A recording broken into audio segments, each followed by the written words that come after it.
Welcome to Roots of Faith. I'm Renee Richard, and today concludes our little series on the 6 African Americans who are on the path towards sainthood. The 2 women that we are showcasing today actually had films made about them that we're able to reproduce for you to see. So join us as we explore Julia Greeley of Denver, and also Sister Thea Bowman from Mississippi, but who taught at Xavier University.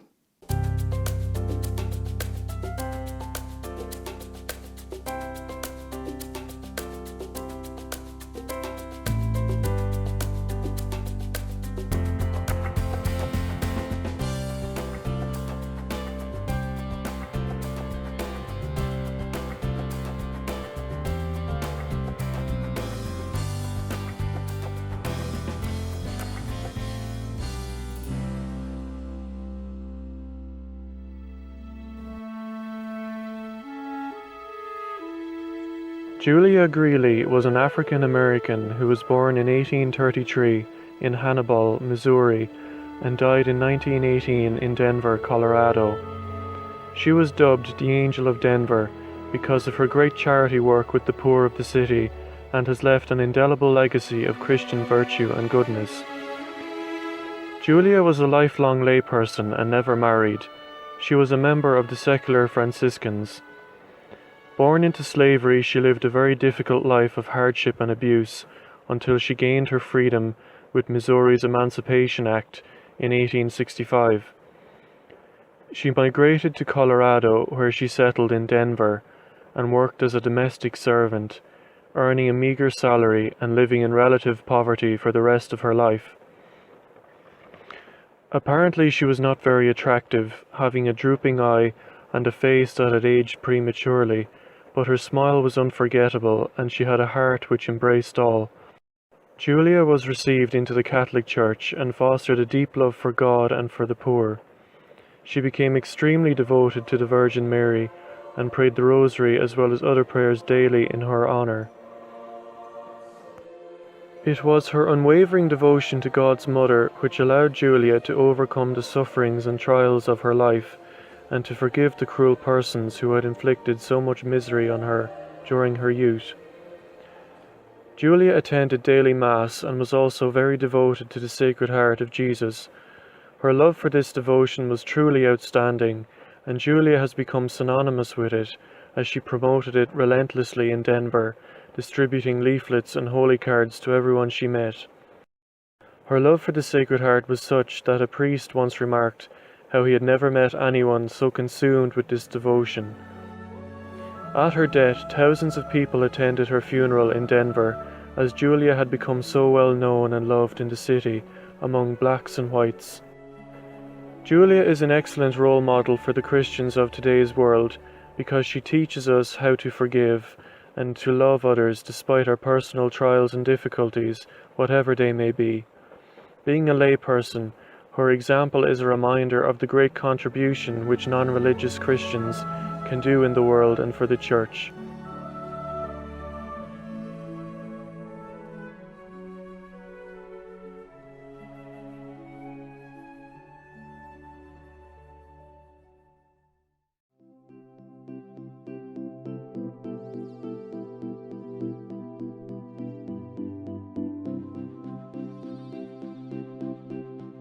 Julia Greeley was a former slave, was freed by the Emancipation Proclamation.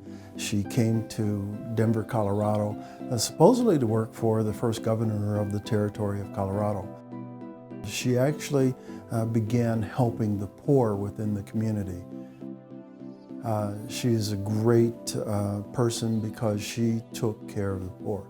Many of the things that she did were at night, and the reason that they were at night is because she didn't want the poor that she was helping to be embarrassed by the fact that a black woman would be there and would be there to help her.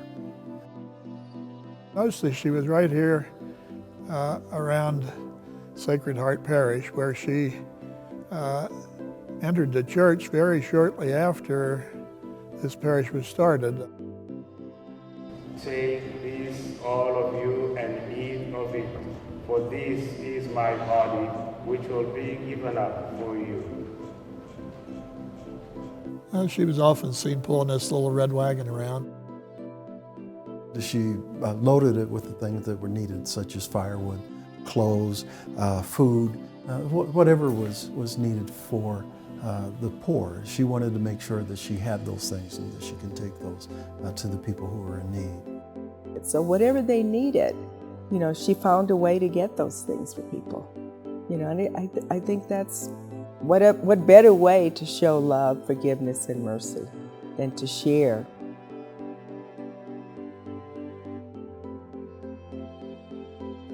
Julia Greeley did a lot of what she did secretly. So during the time of her life, people knew she was around here, but they didn't really know the extent of what she'd done until she died.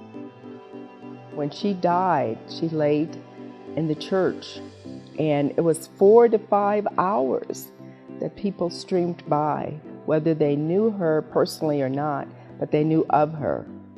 And yet, people loved her. Even there hadn't even been more than a little snippet in the paper about her dying, and this went on for hours the rest of that day.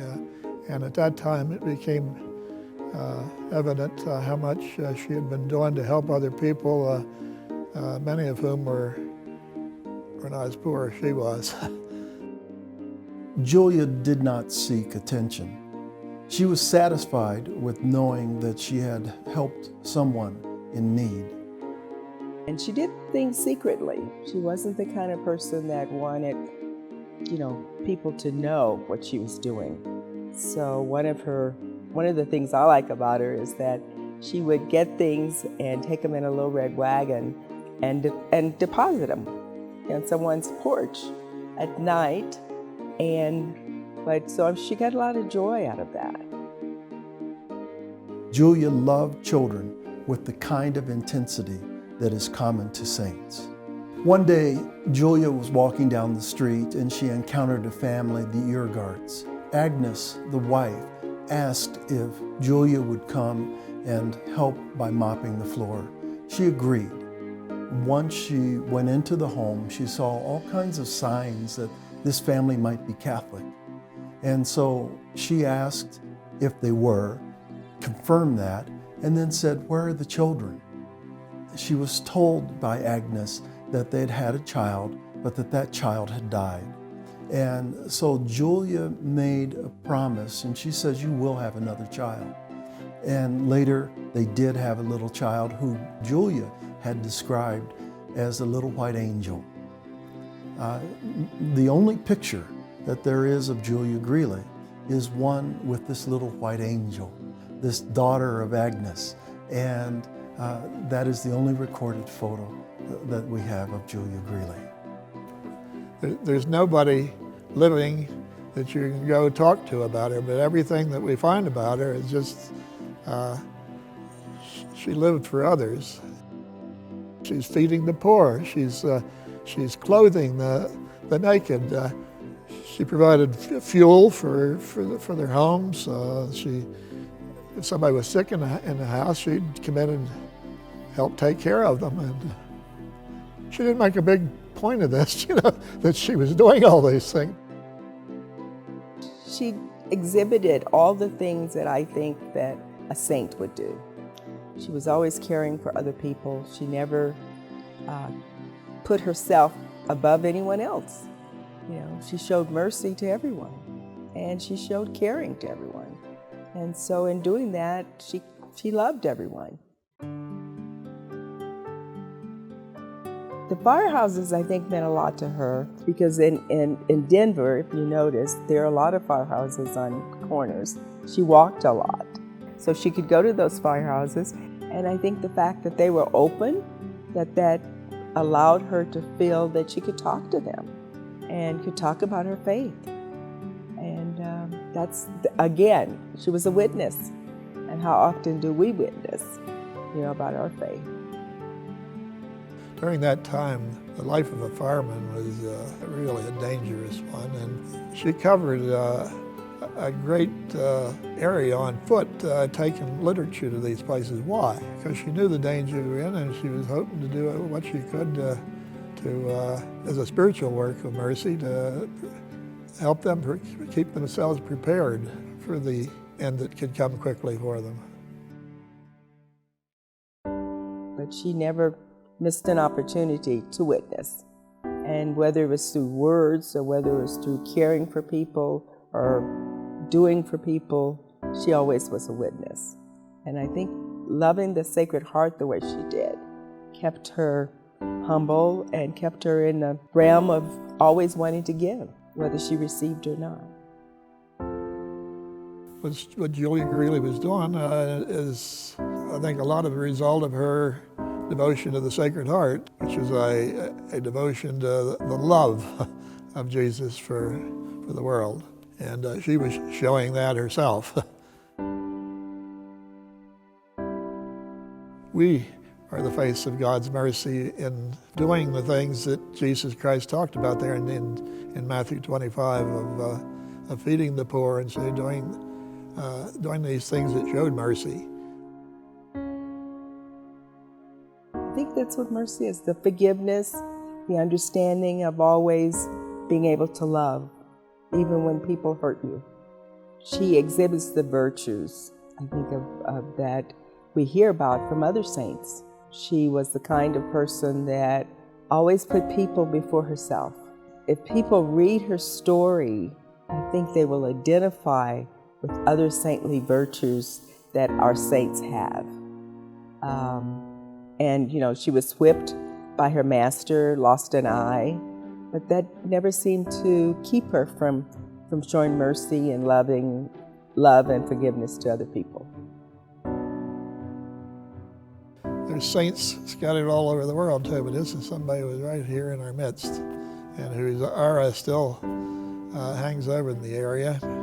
There are a lot of people, you constantly hear people, I've been praying to her for years, you know. They've been doing that, and obviously because they feel that it's been helpful to them in their spiritual life. While there's a great deal of mystery about Julia's past, the one thing that is very clear is her love of the Sacred Heart of Jesus. It is clear about her love of children, and it is clear about her mercy that she gave on behalf of the poor. Everybody in Denver should know about Julia. No matter what faith you are, what ethnicity you are, because here's a person that loved, showed mercy and forgiveness.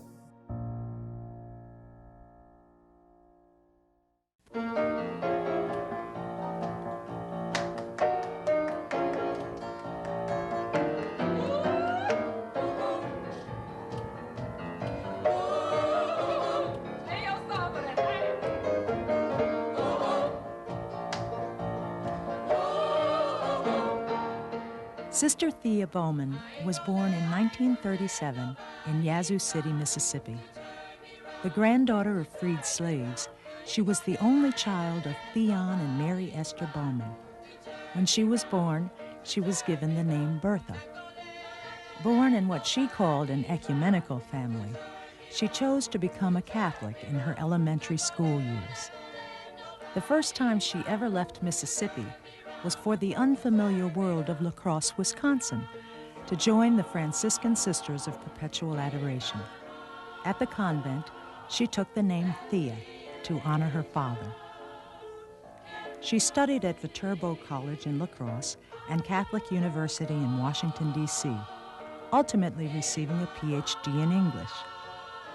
After teaching at Viterbo and Blessed Sacrament schools in La Crosse, she returned to Canton to teach at Holy Child Jesus School. She became a moving force behind the Institute for Black Catholic Studies at Xavier University. Sister Thea became known around the world as a teacher, a scholar, a singer, and a speaker.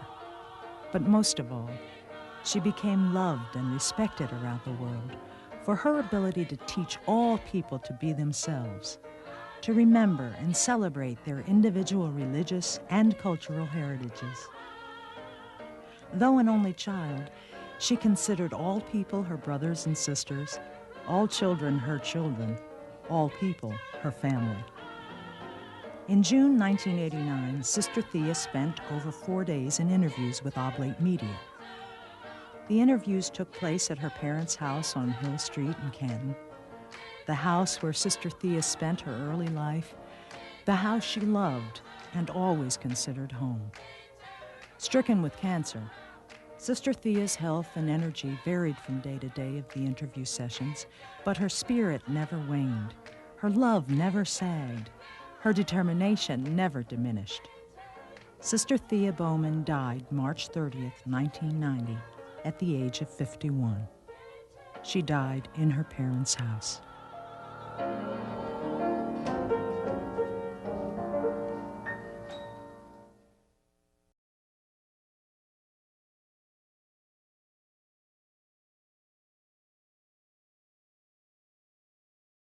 She was gifted with a brilliant mind, a beautiful voice, and an attractive personality.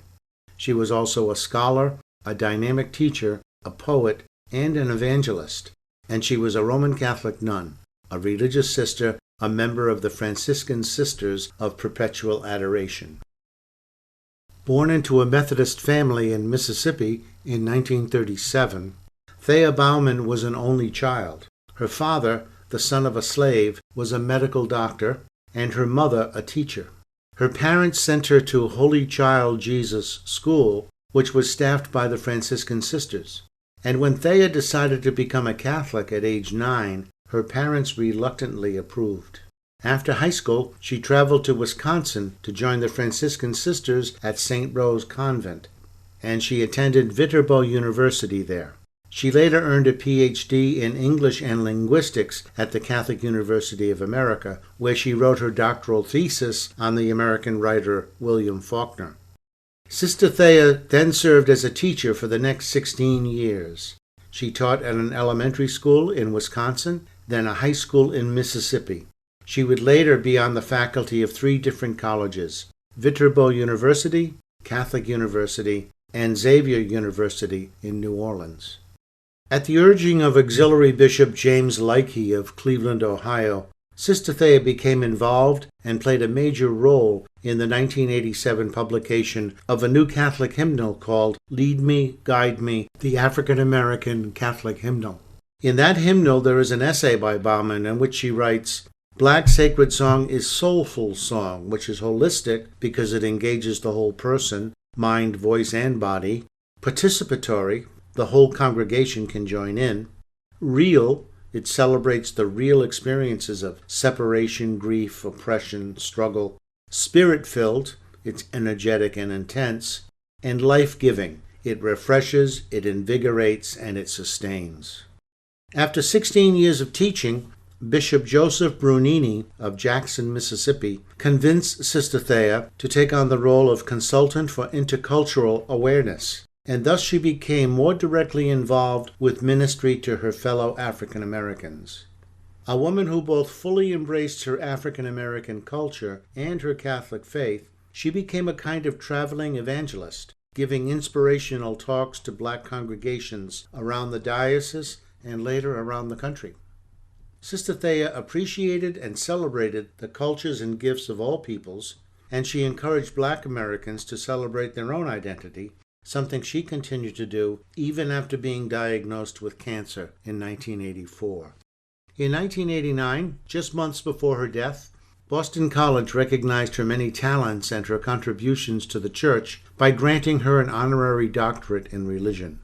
And just a week before she died, the University of Notre Dame announced that it would award Sister Thea the prestigious Laetare Medal, which was presented posthumously.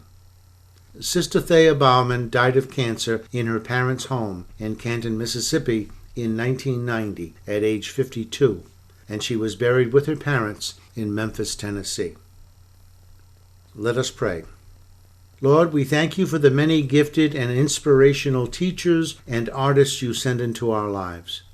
May we recognize and appreciate them and their many talents, and may each one of us learn to use our talents to enrich the lives of others.